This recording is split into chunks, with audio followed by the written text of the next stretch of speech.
Wait, what do you mean? Well, since you're the main breadwinner in this family, you should be the one to pay for the house renovation. You can't say no to this. You're my wife. A wife should listen to everything her husband and in-laws say. The in-laws and husband smirk at this. They lack common sense, but in a way, that's better for me. I smile and respond. I'd be happy to help. My name is Tammy, a 32-year-old company employee. I have a husband named Eric, whom I've been married to for 2 years. We met through mutual friends. One of them, Eric, came over for a barbecue my friend had organized. He was outgoing and funny, and we hit it off right away. We exchanged numbers and started going out for drinks, which led to us dating. He works at a regular company and earns less than me, but I fell in love with his personality, and I really liked him. After dating for 2 years, he proposed, and we decided to get married. I thought I would be happy with him, since he always made me laugh. Besides, it's an era where women thrive in their careers, so I figured there would be no problem if I worked hard to support our finances. After deciding to marry, we quickly visited his parents' home. I can't believe my son brought home such a wonderful lady to marry. She's beautiful and has a lovely smile. I'm envious. Mom, Dad, don't embarrass her by praising her so much. You are making her uncomfortable. But it's true, so what can we say? That's right. You got a great wife, so never let her go. I know. I will cherish her forever. I felt so happy and a bit shy with their conversation. It made sense that such a great guy like him had wonderful parents. My parents died in an accident when I was young, and since then, I was raised by my grandparents. But after losing my grandfather 7 years ago, and my grandmother 5 years ago, I had no other family. Their warmth was especially comforting, since my grandparents had raised me with so much love. His parents approved of our marriage, and we got married. We had our wedding and honeymoon, and started living together as a married couple. Our newlywed life was so much fun. We both worked, but he usually got home earlier and would cook dinner, which I was so grateful for. Coming home to a warm meal after a busy day at work was blissful. Something people who would live alone for a long time would understand. He cooked dinner, so I took care of washing dishes and cleaning and laundry on weekends. We shared household chores evenly and had a happy newlywed life. I thought we would continue to have fun and eventually have kids to build a lively, happy family. But a year into our happy marriage, things started to turn sour. One day, Eric suddenly said, Actually, my parents want us to move in with them. What? Looks like Mom hurt her back. Is she okay? It seems pretty bad. As the eldest son, I feel like I need to support her. That's why I want you to agree to us moving in and living with them. I see. I was really torn about it. His parents were kind and nice, but we'd only been married for half a year. I wanted to enjoy our life together a bit longer. But his mother's back pain seemed serious enough to make doing household chores difficult. I thought maybe it would be better for us to live together and support them. After a week of thinking, I agreed to it. Eric was very happy when I said yes, and when we called his parents, I could hear their joy over the phone. I felt good knowing they were also pleased with my decision. So we ended our lease on our apartment and moved in with his parents. I am so glad you came, Tammy. Thank you for agreeing to live with us. They welcomed me with smiles. I'm looking forward to living with you all. I greeted them with a smile. And that evening, we celebrated with delivery sushi and drinks. I thought living with such kind in-laws would be lively and fun. But the reality was different from what I had expected. Welcome back, Tammy. You must be tired from work. Thank you. Well then, could you start right away? Sure. After a busy day at work, I had to do all the housework. I finished preparing dinner, which I had started in the morning, then moved on to cleaning the bathroom, toilet, and doing laundry. I couldn't relax in the bath until after midnight, and in the morning, I had to wake up early to prepare dinner for that night. I had assumed that we would share household chores like we did when we were newlyweds. However, once we moved in with his parents, Eric stopped doing any housework. His mother had told him not to worry about it, since he didn't want to burden her son with chores she couldn't do because of her back pain. I wanted to protest, but I just kept quiet and followed along. His mother would always say, "I'm sorry and thank you," which made it hard for me to refuse. Thus, I became increasingly exhausted from juggling work and household chores. As a result, I began to fall behind on housework. Then, the in-laws, who had been kind until then, started to criticize me. What's this, Tammy? Store-bought prepared food? I'm sorry. I've been so busy at work. I didn't have time to cook in the morning. That's no excuse. Are you really okay with making us eat this? Actually, store-bought food these days is quite high quality and nutritious. Handmade food is obviously more nutritious. I never thought you would do something like this. The in-laws scolded me like this. I didn't know what to do and looked to Eric for support. But he stayed silent. I had hoped that at least my husband would be on my side. It was tough enough physically, but now it was becoming mentally challenging as well. They started to blame me for everything, making the house feel uncomfortable. Realizing the situation couldn't continue like this, I decided to talk to Eric. That's when he shocked me with his response. It's your fault for not being a good wife. You need to meet my parents' expectations. Otherwise, there's no point in living together. I was so angry. I couldn't help but talk back. Hold on. I work more than you, and yet I'm expected to do all the housework. You are usually home before me. You should be doing it. But instead, you push everything onto me, and then blame me when it's not done perfectly. That's not fair. When I said this, his eyes widened in anger. What the heck, Tammy?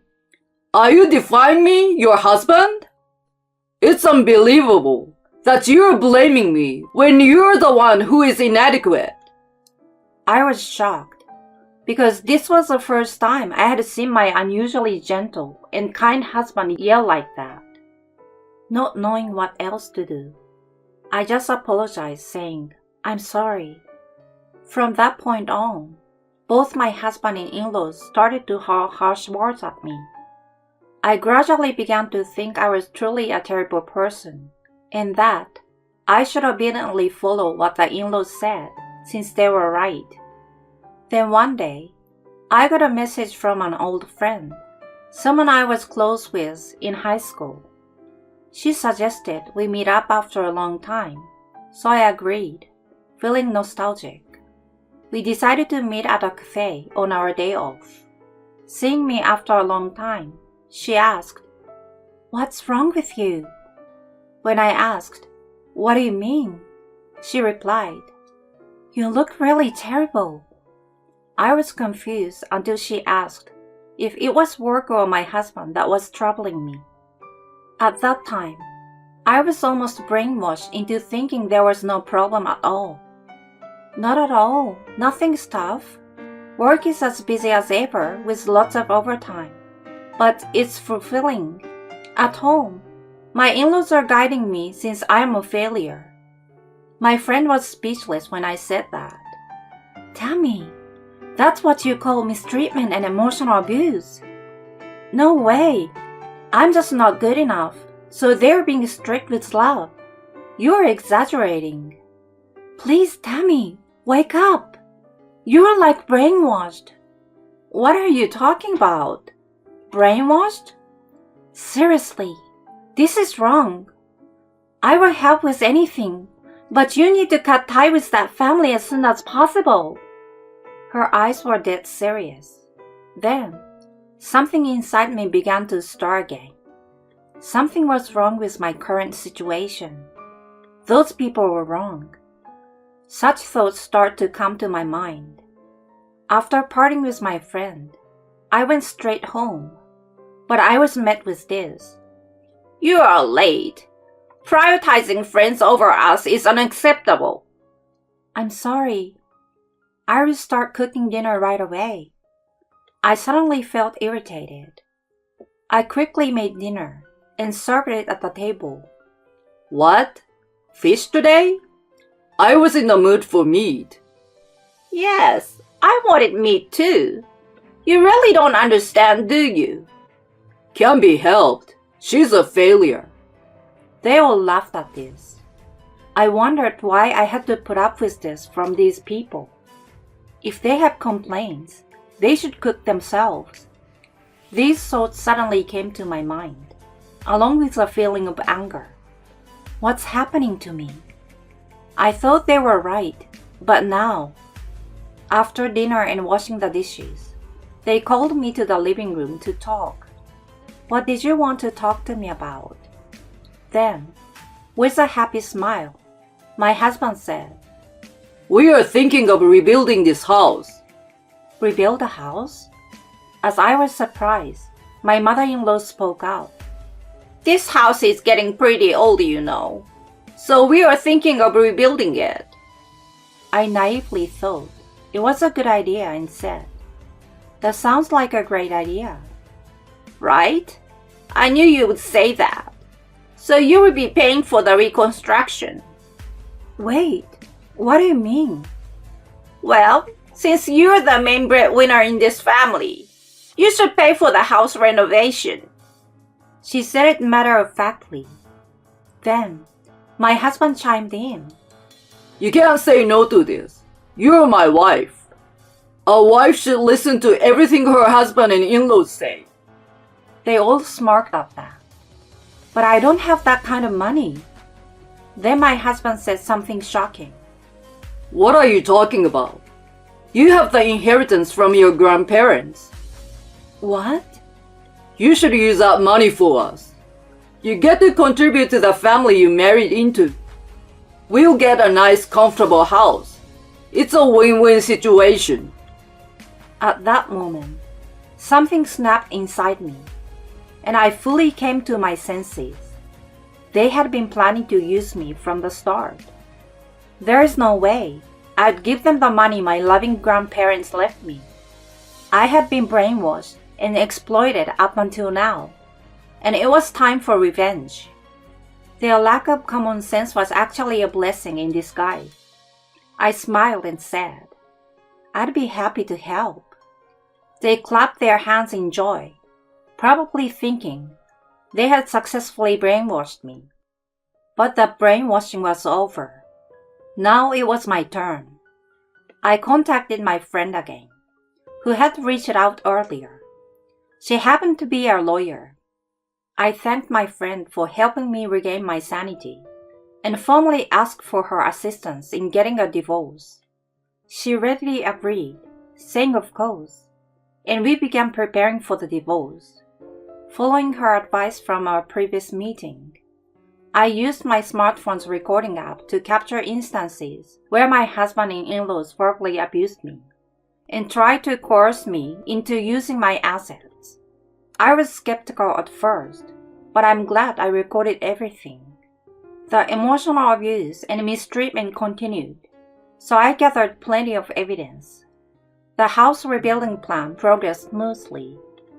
My husband and in-laws were thrilled about getting a new house and continuing to use me as both a maid and a breadwinner. Meanwhile, I steadily prepared for my revenge. On the day of the contract signing, they were all excited.